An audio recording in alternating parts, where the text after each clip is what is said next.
Public the man. Okay, He's like, Is Is he? Mayor and council to order. We'll first go over the regular meeting. We have no guests that I know about coming on this tonight, so we don't have invitations tonight. We all received a copy of the announcements. Ceremonial matters, they asked that we do a proclamation for Chef's Appreciation Day. And Kurt, there's a couple of minutes for this. She will not, I've got the certificate. You know who it is. We have several councilmen meeting minutes that we approved.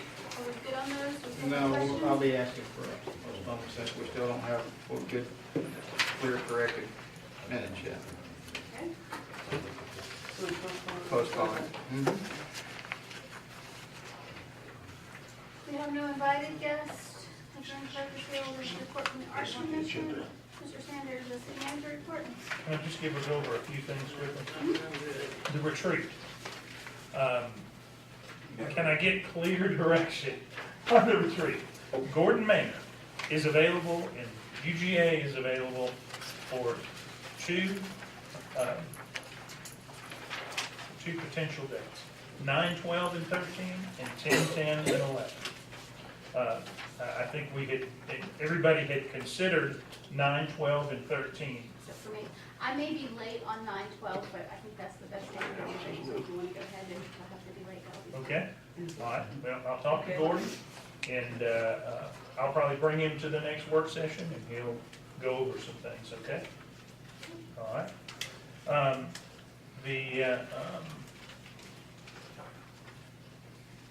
Two of the biggest issues that have probably come before you in a while are the two rezoning maps. The mixed-use residential and the multifamily residential. We are working with Megan Will as a consultant. Megan, and Jason, you can back me up here. Megan is still waiting on material from Gwinnett County as well as the developers.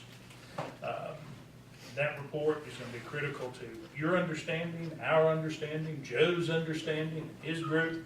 I know it's advertised to come up at the meeting in August, but I think she needs more time. Yeah. And I don't think this is something we need to be in a hurry on. Nope. And I would ask for your understanding in giving her that time. We'll push with everybody to get the information in here, but I think we're going to be, as long as everybody's on the same playing field, I don't think the applicants are going to have a problem in delaying from August to September in the Planning Commission meeting. That gives us more time to have Megan come up, go through a study session on her findings. So I would ask that you support that plan of action. I understand her needing more time. However, if we put it off to the second meeting in September, that's going to move it from our council meeting on September 22nd. I know, and I'm sure council has gotten a slew of emails, and I know there's an organization out there that's been promoting that council meeting on the 22nd. So I don't, by any means, I'm going to give the public time to comment on the 22nd. I'm not going to, by any means, change that or cancel that. It would be nice if the planning commission, if we got the information, if they could call a special call meeting before the 22nd so we could keep our calendar. And if we need to postpone it, council can make the appropriate motions at the appropriate time. But I know that it will upset several, probably hundreds of citizens if we don't have a public hearing on the 22nd of some sort. I don't know if I necessarily agree with that. I think people understand, not everybody will understand because a lot of people don't understand the process, but if it's well publicized that there's been a delay in the process. Yeah, exactly. And I think the opposition has gotten fairly well organized, that they're getting communication out. So I think. They all know the meeting's been postponed before we Probably. As it seems to be the case. It's probably over. Mr. Williams? There's a big meeting at Brookwood High School on the 14th, which is Thursday. If we have a definitive answer before that, we could get the word out to probably 95% of the people that you're talking about. in And what one, time? one evening. Just, I will go and announce that the stuff's not ready and that it's gonna be delayed and everything's gonna be, if y'all have your first reading, I think legally it's been advertised for September 22nd as the public hearing, and so it has to stay on that agenda, that's my understanding, for the 22nd regardless. We can't postpone it in advance. It can get tabled, I mean, you just. Right, but it's still gonna appear on that agenda, so it's, Yeah. as chair, Just I'm like gonna, if planning. anybody is there, I'm gonna take public comment at that time on the 22nd. Yeah. And then council can table it or postpone it, but I'm still gonna entertain public comment from those citizens Yeah. that show up on the 22nd. but what if we postpone it, because we won't have the information in a week. Right, but it will still appear on our council agenda on September 22nd, because that's how it's already been advertised. Okay. And then council will have to make the appropriate motions, but I'm letting everybody know that if citizens show up, I'm gonna let them speak. Okay. I don't have a problem with that. But I think it's important that we make those decisions now so that, like Joe said, that in that meeting, if someone's going to that meeting on Thursday night, it can be announced, it gets out well in advance, and we're not making everybody wait, and then all of a sudden they find out 3 days from now, we're doing a specially called planning commission meeting, to address this issue. I think that's gonna upset more people than knowing that it's been put off for 4 weeks.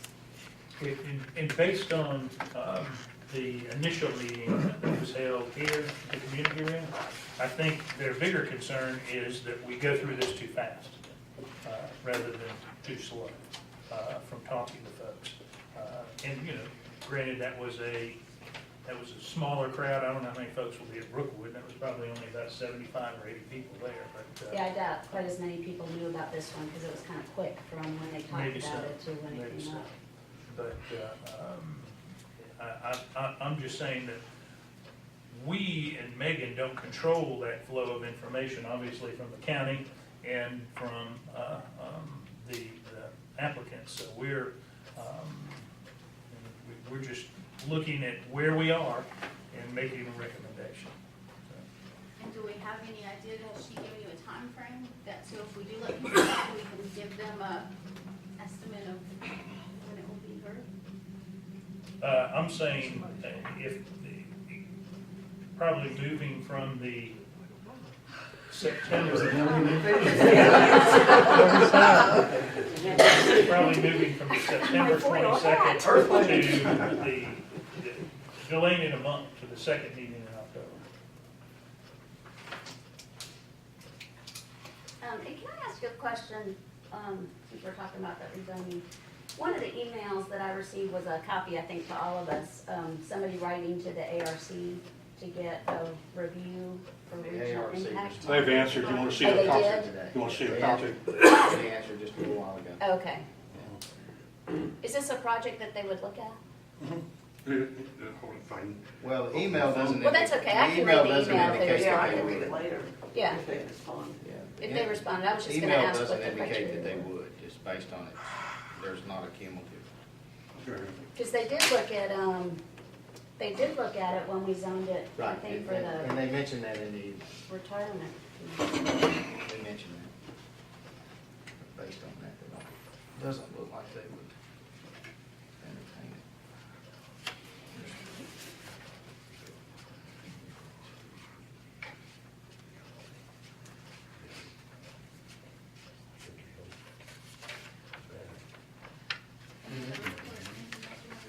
Jonathan Curley is who answered.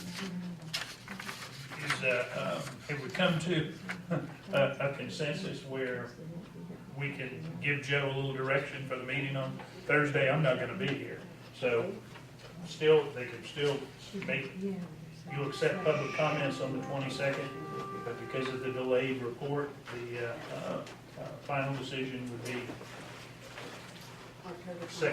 second meeting in October. So push it to the September planning meeting, and then second meeting in October would come to us for the first reading. Why would it go to, if it's going to the planning commission in September, why would it not come to our first October meeting? Why would it go to the second October meeting? It actually could be have your first reading, well, you could go to the first October meeting since it's already advertised. The next meeting would be the first one in October. just table it appropriately to that date. Oh, and do it like a week after the planning commission? Because we've already had our first reading, so we'll only have the public hearing.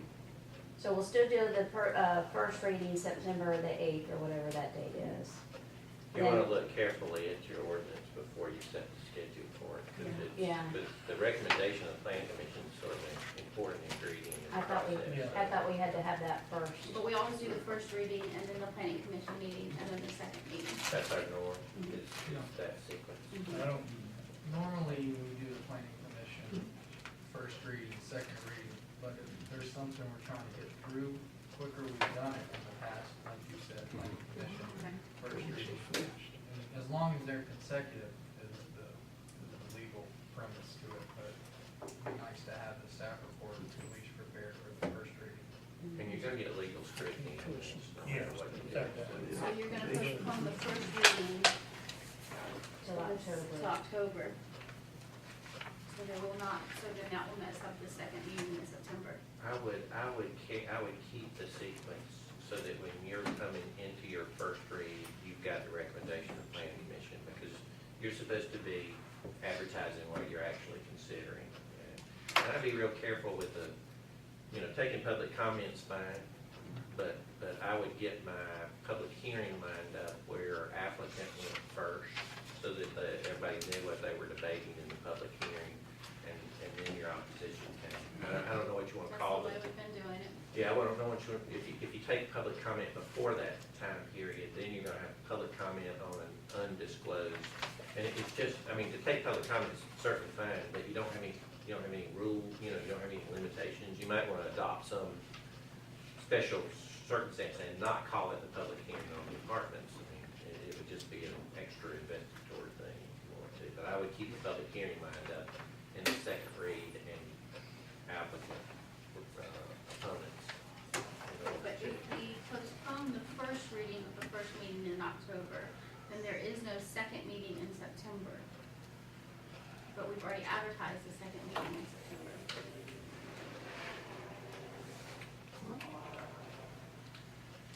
I mean, there's no need for one.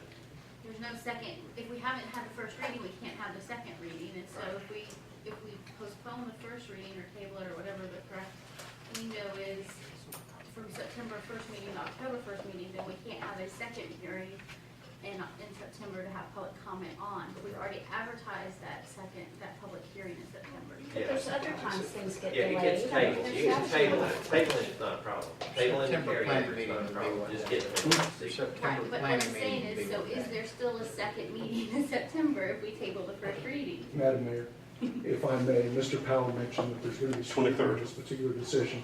So if I could add some comments. If there's going to be an official motion brought up at the September meeting, if you're going to postpone or table this particular motion, it can only go to the next regular meeting.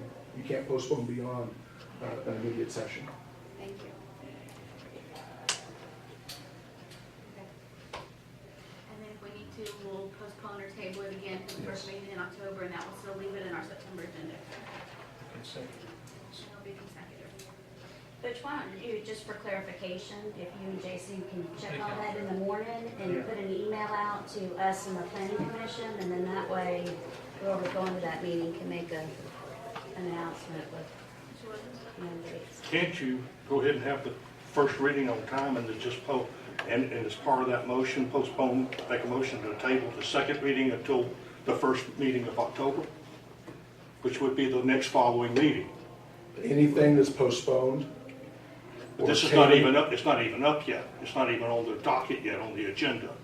Well, but the point being, as I listen to the discussion, trying to arrange the meetings, the point I want to make sure that everybody understands is that anything postponed or tabled, and by the way, it's different, when you table something, you can't bring it up again without a vote. Okay, so if you postpone it, you're going to postpone it to a particular time, maybe toward the end of the next meeting, or this particular meeting, or to the next meeting. You can't postpone something, you can't leapfrog. You can't postpone something past your next coming meeting. It has to go to the very next meeting, very next regular meeting, whether you table it or whether you postpone it definitely. But you can postpone it and to the next meeting, and then at the next meeting postpone it Yes. again. Yes, What if you- once it comes up for discussion, then that can be, What if you lay it on the table? Then you gotta pick it up that meeting. there's a difference. Should I For address sure that? we'll do Well- tomorrow is make sure we're legally solid as far as we've got the parliamentary procedure. We can only do it for one meeting. Let's make sure we're legally solid on our changes, given what we've advertised. So sometime during the day tomorrow, we'll have decided exactly what that process is, so Mr. Williams can have what he needs. for Before Thursday night. Yeah. We have the arts mural, are we ready to report on that, a little more information?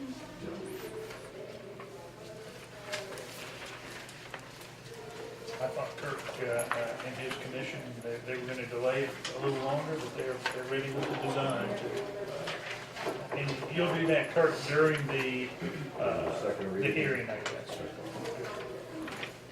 And then we have the, property by the city highway by the church of the Kings or the church in the CVS.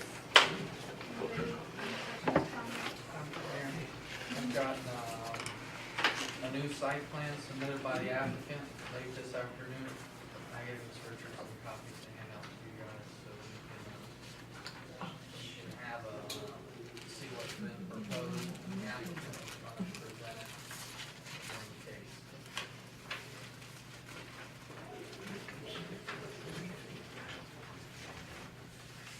We have those copies now, or do you need to make copies?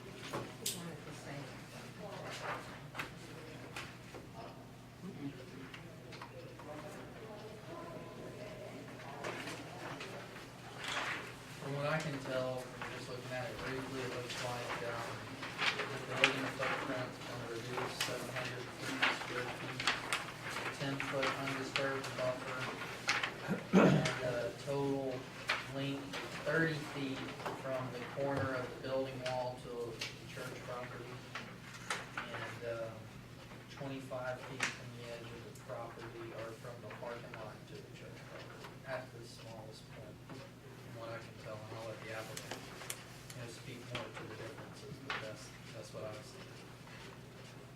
Okay. Anyone have any questions now?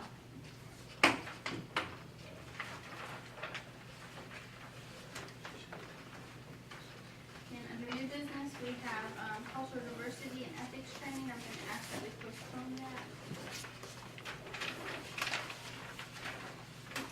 And that will bring us then to our work session agenda.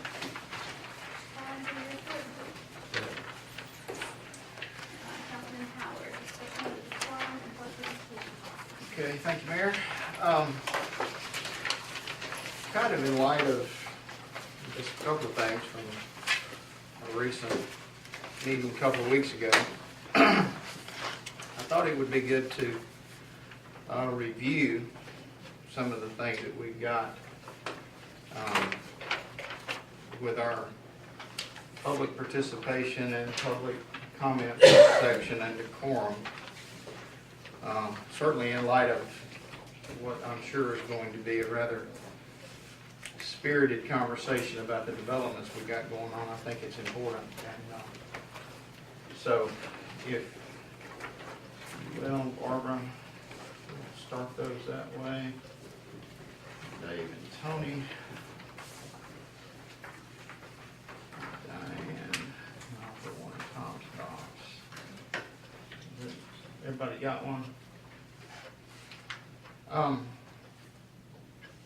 I think it's going to be very important that we get a hold of the public comment portion of our meeting.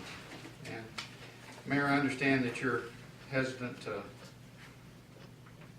maybe rein in folks from time to time, but I really want to dig a little deeper into what our ordinance says and how we actually do it. The pages that I've given you, the first two pages are just random agendas from 2013 and 2014.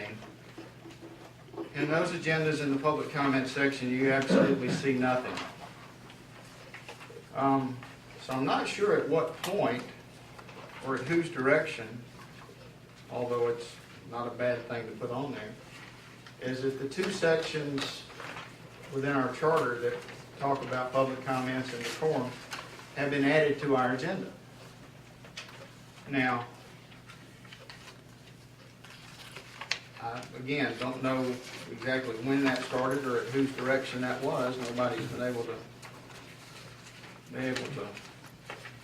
line that out for me, so I'm not real sure. But I just want to, for the record, just kind of go through exactly what it says on here and then kind of delve in a little bit deeper to what we should be doing to do that. And if there's a question about when somebody's going offline or going off the rails or something, and there's a hesitation to have somebody stop in fear of, a First Amendment violation. I'm also going to ask our parliamentarian, Mr. Conway, to chime in here in just a minute as soon as I kind of go through this portion of it. Under the public comment section now that appears, that has just recently been put under here, section 2.53, it says, each member of the public who wishes to address the mayor and the city council in public session must submit their name, address, and the topic be as specific as possible of their comments to the city clerk prior to making such comments, which I think we do that with the exception of the topic be as specific as possible. Of their comments to the city clerk prior to making such comments, individuals will be allotted 5 minutes to make their comments, and such comments must be limited to the chosen topic. Members of the public shall not make inappropriate or offensive comments at a city council meeting are expected to comply with our adopted rules of decorum. Now, within that, the next paragraph, simply heading decorum, you must conduct yourself in a professional and respectful manner. All remarks should be directed to the chairman and not to individual council members, staff, or citizens in attendance. Personal remarks are inappropriate. Now, if you look at, I guess it's probably maybe the next to the last page, on that package, or the last page in that package, I've highlighted a few things within our muni code, within our charter, that, tries to be specific about handling these types of situations. All remarks should be directed to the chairman and not to individual council members, staff, or citizens in attendance. Personal remarks are inappropriate. That's what it says in our charter, which is very much what the decorum element there says. And so, and then under section B there, it says the chairman shall enforce the rules of decorum set forth in subsection A of this section. If a council member believes that a rule has been broken, he can raise a point of order. A second is not required. The chairman may rule on the question, or he may allow the city council to debate the issue and decide the issue by majority vote. So, in light of 2 weeks ago, I don't think we ever got to that point. So, we do have mechanisms that we should follow. And I believe we should start following them right away. Now, moving on to 2.53 in the public comment section. Number 1, under public comments, the piece that I've kind of pulled out of this, such individual will be allotted 5 minutes to make his comments, and such comments must be limited to the chosen topic. These limits can be waived by a majority vote of the council. Now, it's at this point that I think I would like council to consider our city clerk needs to become the timekeeper. And there's an easy way to do that with an iPad app that just counts down from 5 minutes to 0. And then once that mark has been established, that the person regardless of who it is, should stop what they're doing, stop at that point, and then allow council to make the appropriate decision whether or not it can continue or not. That's in our code of ordinances, it's in our charter, and it's, I believe, how we should do things. In the decorum piece, members of the public shall not make inappropriate or offensive comments at a city council meeting or are expected to comply with the rules of decorum that are established for council members in section 2.52, which is our decorum policy. Individuals who violate any rules of the city council may be ruled out of order by the chairman or on a point of order made by a council member. And I believe Ms. Bender made that point at our last meeting 2 weeks ago. A majority vote of the city, and let me say it again, a majority vote of the city council will rule on the point of order. An individual who violates the rules of decorum may be removed from the meeting and at the direction of the chairman. Now, particular lady that was speaking started at minute mark 33.55.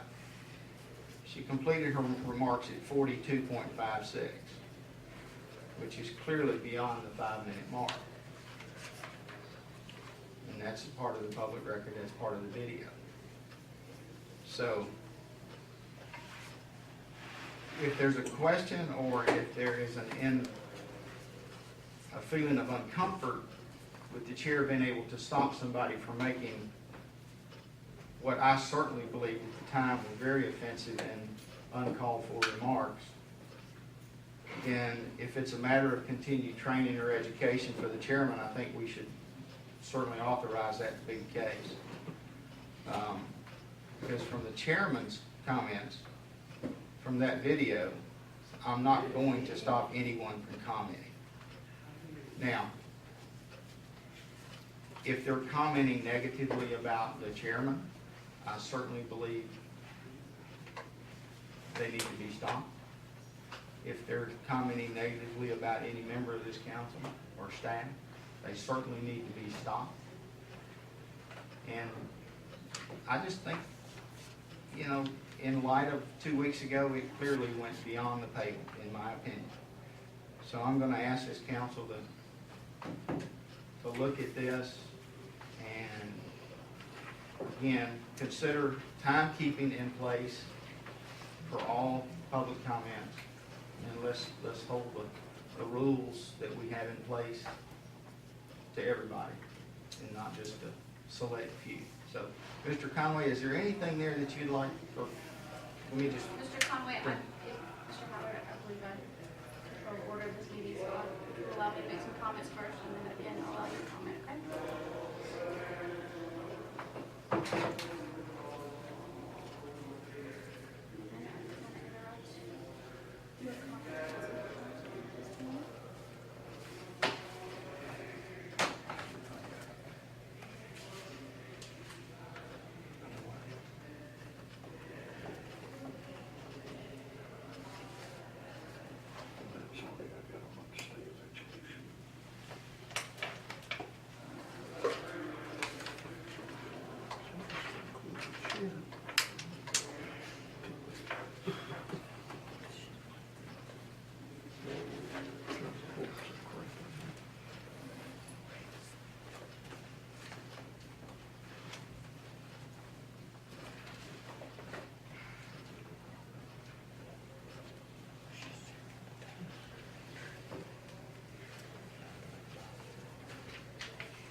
Does anybody else have a comment about Mr. Howard, I timekeeping? believe I'm still in the chair, and so I have the floor. I'm asking a question of Excuse the me, Mr. Howard, council. I'm the chair, and so I run this work And that session, doesn't not make you the you. queen, okay? Mr. Howard, but Sorry. I am the chair, and I run the meeting, and I am at the floor at this point And in I'm having a time. conversation with And- council, okay?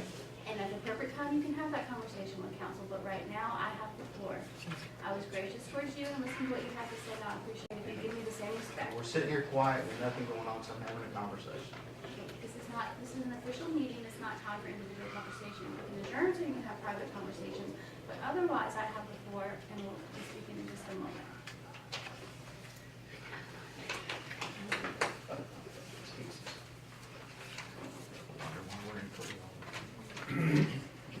Mr. Howard, there's no need to leave your comments like that. I'm sorry, Mayor, what? Didn't hear you.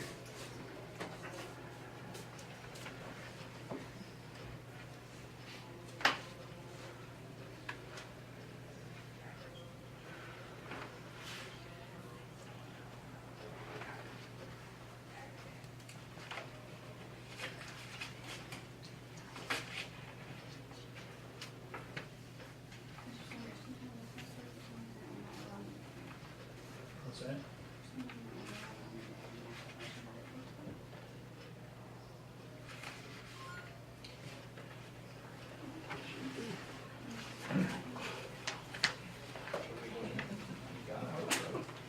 She didn't.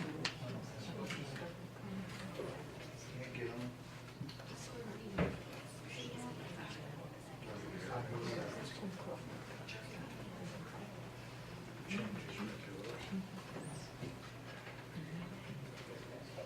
While we're waiting for this to come up, there are a couple of things, excuse me. While we're waiting for this, while I'm waiting for the computer to come up, there are a couple of things that I want to elaborate on what Councilman Howard said. Councilman Howard, if you would have asked, I would be happy to have told you when this started to appear on our council agendas. I believe Mr. Sanders and myself had a meeting with Ms. Richardson, and she informed us that as city clerk, she planned on putting this on our council, the quorum, the public participation policy on our council agendas. And I think if you go back and look, they have appeared on every agenda since Ms. Richardson has been city clerk.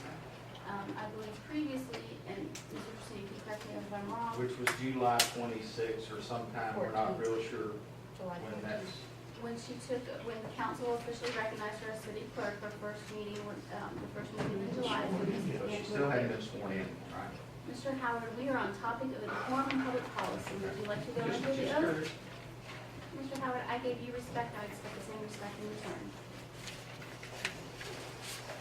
That's not respect, Mr. Howard, you don't need to make faces at me, neither do you, Councilwoman Bender. We are all adults here, we don't need to act like children.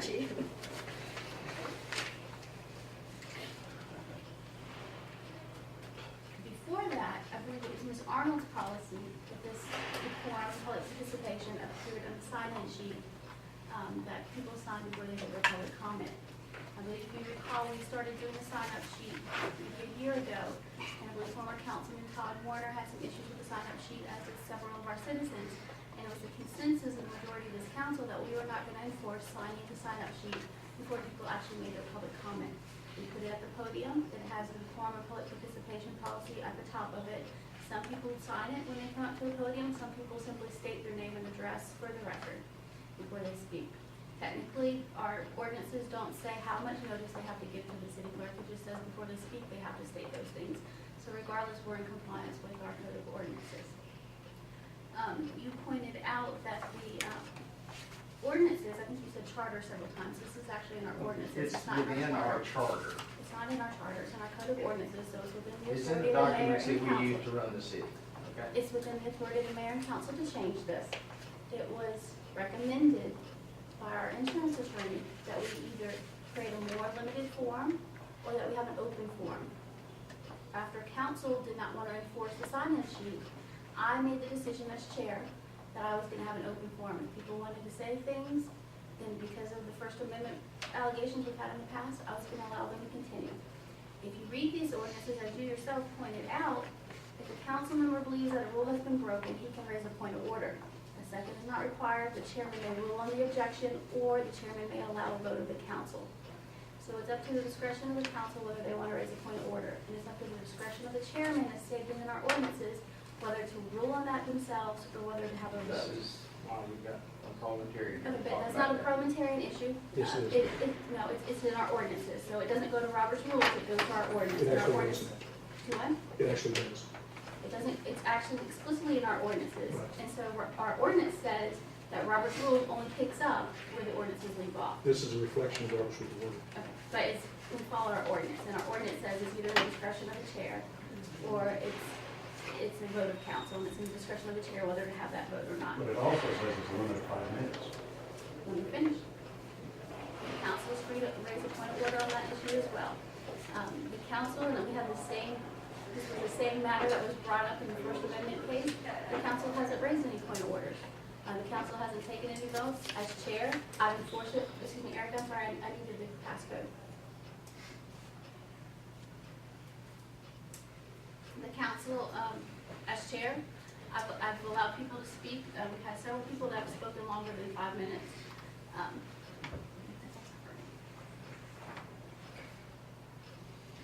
And that's in my discretion as chair whether I want to allow them or not. If you want to cut them off at 5 minutes, that's your prerogative as a majority of council. You can raise a So point of it's in the order. ordinance doesn't matter. If it says you can only speak for 5 It minutes. doesn't say that. It says it's a will. It's not a shall, so it's not mandatory. It's a will, which means it's discretionary.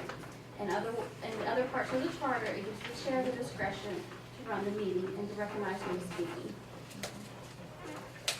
Council needs to be very careful, though. I understand that council got upset at the last meeting and believed that Ms. Hall had violated the decorum of public policy, public participation. She did go over 5 minutes, but like I said, we've allowed several people. I think former Councilman Auld spoke for 20-some minutes the other day during the hearing part of the council meeting. There's a 5-minute rule when we're having public hearings, and we typically in the city of Snellville, we have not enforced that rule. We haven't enforced it with Mayor Earlholton, we haven't enforced it with myself. If council wants to start enforcing it, that's up to council, but I'm not going to cut people off in their speech. I believe in open and transparent government, and I'm going to allow people to have the You opportunity. didn't believe it when Maryland did it. I did. Something Miss Sweetie still was speaking. She never stopped speaking. You want me to cut off the microphone? Miss Sweetie Okay. continued to speak. Yep, okay. Councilman Manuel. But council has been very selective in who they believe has violated these rules and who they believe have not. So I would caution council, if you're going to enforce these rules, you need to enforce them uniformly. Did I not just make that statement a minute ago? Excuse me, Councilman Howard, did I interrupt you? I'm just asking, you said make for everybody, and I've already made that statement, that You that's what I haven't- wanted to In the do. past, you have not enforced these rules uniformly. In your opinion, No. Sorry. You need to understand, this is not a discussion at this point. This is just that's the chair speaking, and we are allowed comment later.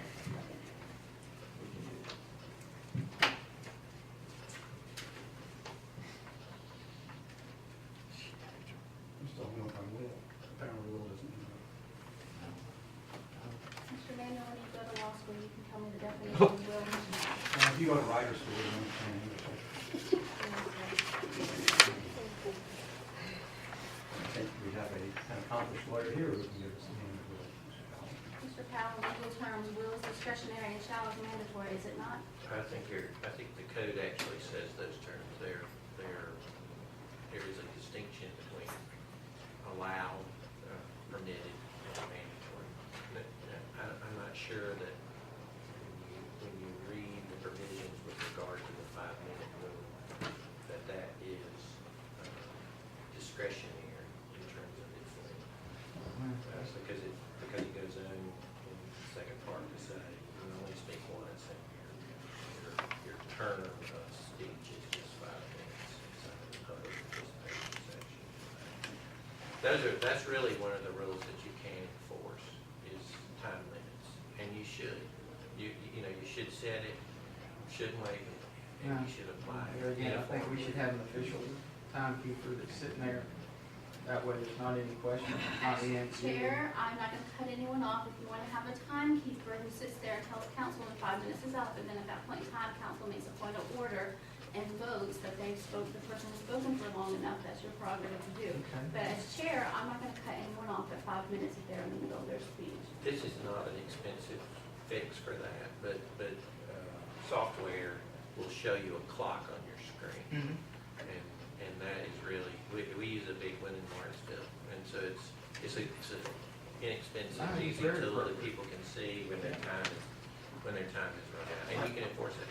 It's very difficult to enforce content-driven, and the decorum policy is precise about, criticism, but that podium, once you turn it loose to public comment, the Constitution's gonna protect whoever gets up there and starts ripping.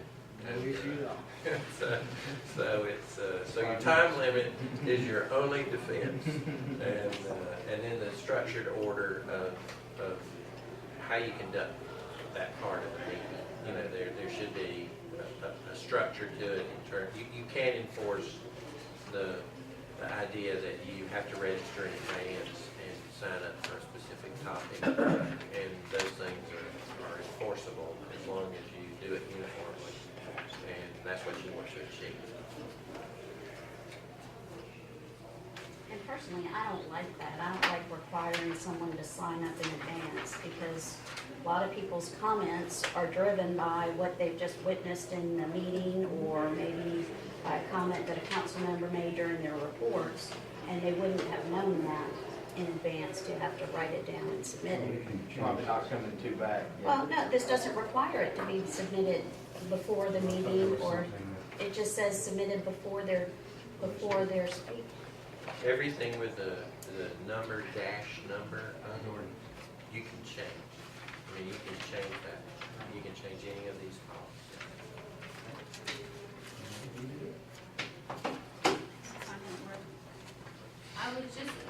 I would caution you to enforce this uniformly. I would caution you to go back. We had a very contentious meeting on January 13th, 2014.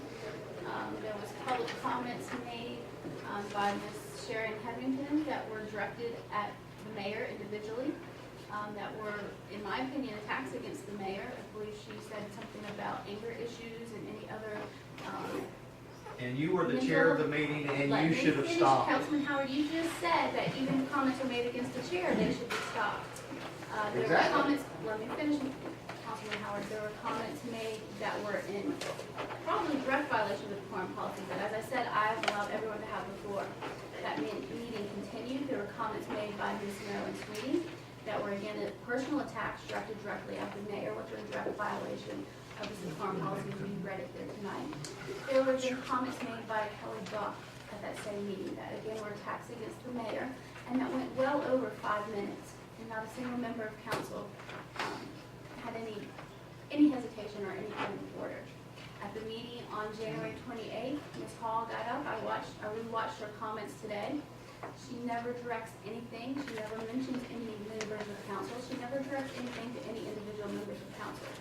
I know that council got upset when she said that she felt as if there was racism in this city, and that's when Ms. Bender made her comments, and Ms. Hall stopped before we needed to take a point of order. However, her comments went over 10 minutes, but in my opinion, there was no violation of our decorum policy. There was no attack on an individual council member. She has the right to say how she has felt and what she believes she has observed at our council meetings. Just because we don't agree with the speech that she has given doesn't mean that we can shut her off. Council has shown a history that you are going to let some people say whatever they want to say without raising a point of order. But as soon as something's said that you're uncomfortable with or you disagree with, you're going to attempt to raise a point of order and cut someone And off. so So tonight, if you, let me finish, Councilman Howard. If you are going to go forward, Ms. Bender, that's not necessary. If you are to go forward, you need to make sure that you enforce this uniformly, especially given the climate here in the city of Snellville. Because you can't pick and choose what people you're going to cut off and what people you're not going to cut off. And it's clear that council has been offended by certain people and not offended by other people in the past. Okay. what I'm saying, May I speak? while it's on the tip of my tongue. Oh, hurry up. So tonight, I'm asking that we begin our 5 minute on the big screen, or however we need to do that. And that we put that out in front of folks, and so we can eliminate forever the issues of us not doing it, and her not doing it, and us not doing it, and her not doing it, and it sounds like a game of tennis. So why don't we put in place tonight our time clock and begin to use that as the opportunity to shuttle that down on both sides that's the case, so. And again, Councilman Howard, if council wants to make a point of order at the end of 5 minutes, that's your prerogative. I, again, as chair, am not cutting anybody off So in you're, their middle of so you comments. would not support the 5-minute or time clock? It has never been the policy in the city of Snellville to cut someone off at 5 minutes. I'm not gonna start now. Council wants to take that position, that's council's Okay, so prerogative. we'll need a time clock to do that. So we'll need to be able to do that, so we can work to arrange. That's not things. entirely correct, but having meetings where, I believe it was Mayor Overholser specifically said 5 minutes. And I want to Specific issue. weigh in on a couple of issues, yes. Number one, in the past, when, the time limit to me, I think it's important. If someone's coming up to speak on a topic, they should be able to make their point in 5 minutes unless they're giving a lot of bullet points and things like that. I mean, clearly, and if they know that in advance, they'll make their point within 5 minutes. In the past, I have not raised any points of order because frankly, I didn't realize I could until Mr. Howard just pulled out all of these rules. It's been years since I've read this section, and I didn't know that just by a point of order, we could take a vote if we needed to rein in somebody either on the time or in what they were saying. So, I believe we reined in your games. well, I wasn't on council at that time. Again, I don't have a problem with the 5 minutes. I feel like the meetings will be run as a majority of council chooses, as the governing body, which is a majority of this council, chooses them to be run. If we need to, before public comment starts, if we have to do it every meeting, we can always take a vote before public comment starts, and we'll raise a point of order and say this public comment session will be, people can come up and speak and they have 5 minutes, and we'll take a vote at that time. And Point then, of order wouldn't be appropriate before the action actually happens. well, we'll throw that to the parliamentarian in just a moment. So we can change this rule. We could put this on for the next meeting to go ahead and change this rule. However we need to do it to make this happen. That it will not work. I agree with Mr. Powell. It will not work to have someone start talking and then try to cut them off. You just can't do that to people. And that's wrong and it's rude. It's just not common courtesy or decency unless they're going off the rails. I do think that there is an issue between what a personal attack is versus what a statement is. There are many statements that can be made that can be considered personal attacks, even though someone's name does not precede that comment. When the comments start drifting into all of you up there are racist, then that's an attack on the council. And you could insert any one of our names in there, and it's being directed at us, and it's a comment that I felt like was inappropriate at that time. And Mayor, you are the chair. You do have the first opportunity to stop the person. And if we need to, if you're refusing to stop a person and we all feel like it's out of decorum, then I don't have a problem with making a point of order. But at that time that anyone raises a point of order, as the chair, I would expect you to then ask the person at the podium to please stop talking for a moment until we handle the point of order, and then whatever the result of that is, then that person may continue. So we just need to get a flow on how these things are going to be dealt with.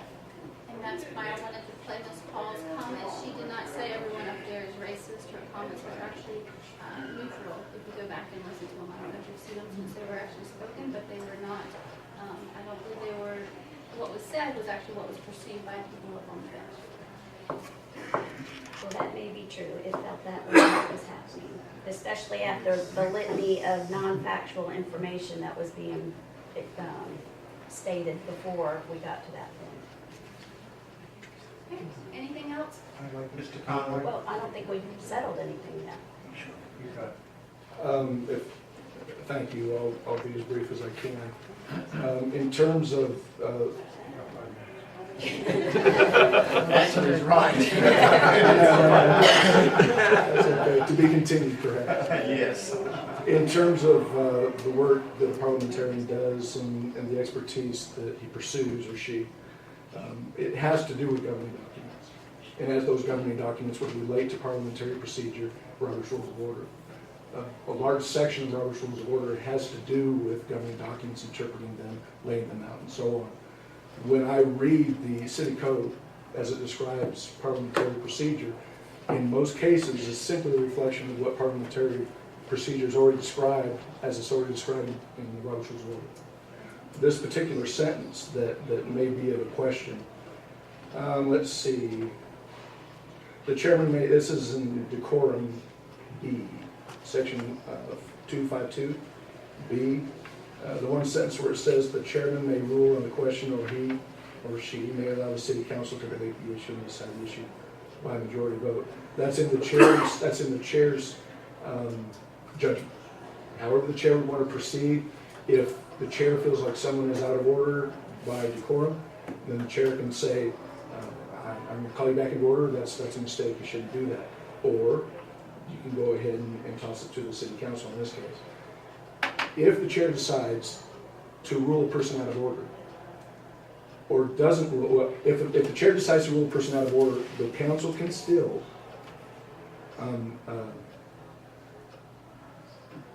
appeal. And so what I'm saying is this particular sentence doesn't restrict. It doesn't restrict the council from saying, I hear you, but I'm going to overrule, the council's going to overrule by an appeal. Now when it comes to decorum, Robert's Rules of Order is in its 11th edition, revised edition. And so that's at least 60 years, and parliamentary procedure has been around for centuries. I'm not an attorney. Mr. Powell can certainly speak to this. But the First Amendment, the question of First Amendment has come up. In Robert's Rules of Order, under decorum, it says that an individual is not allowed to say liar, cheat, you've stolen, or to question someone's orders. And if that takes place, the chair has the authority, or the voting assembly has the authority to put a stop to it by calling a point of order, either the chair or the voting assembly. It's somewhat subjective. But the reason I bring that up is because that particular procedure has taken place for decades or for centuries, and it's never been a First Amendment issue. It never has. Nobody has, in an official meeting. Now, if they walk down the street and say the mayor is this or the city councilman is this, and there's no official meeting going on, that's out of the purview of the meeting.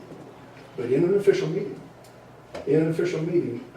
the voting assembly, the chair and the voting assembly has the right, and I would say even the responsibility, to insist that decorum is kept.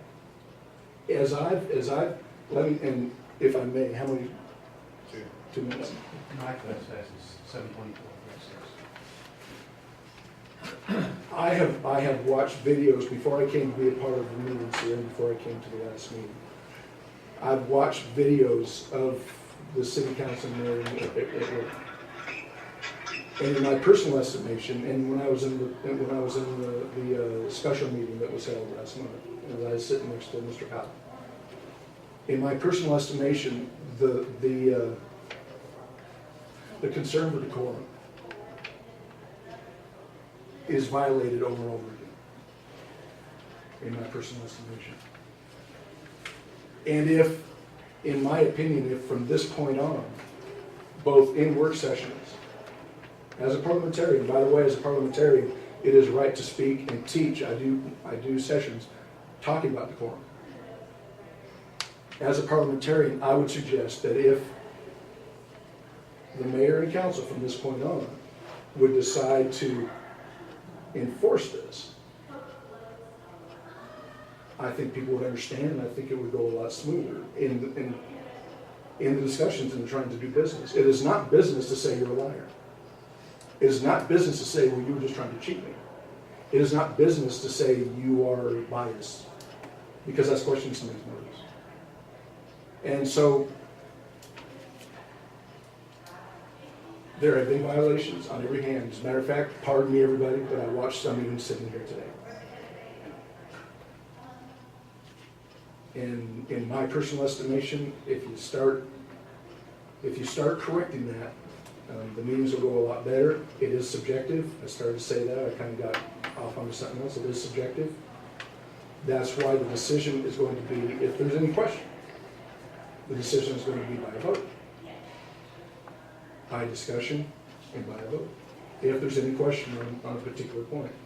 And that's what I've, you know, the council was so forced that you can do the point of order. You guys learned about the appeal process back when we had the case with Gurma, if you want to do that, but it's not going to be on me. I'm not going to be the one up there stopping. If the council is the governing body, wants to vote on that, that's fine. Mr. Connor did state, Conway, sorry, fog brain.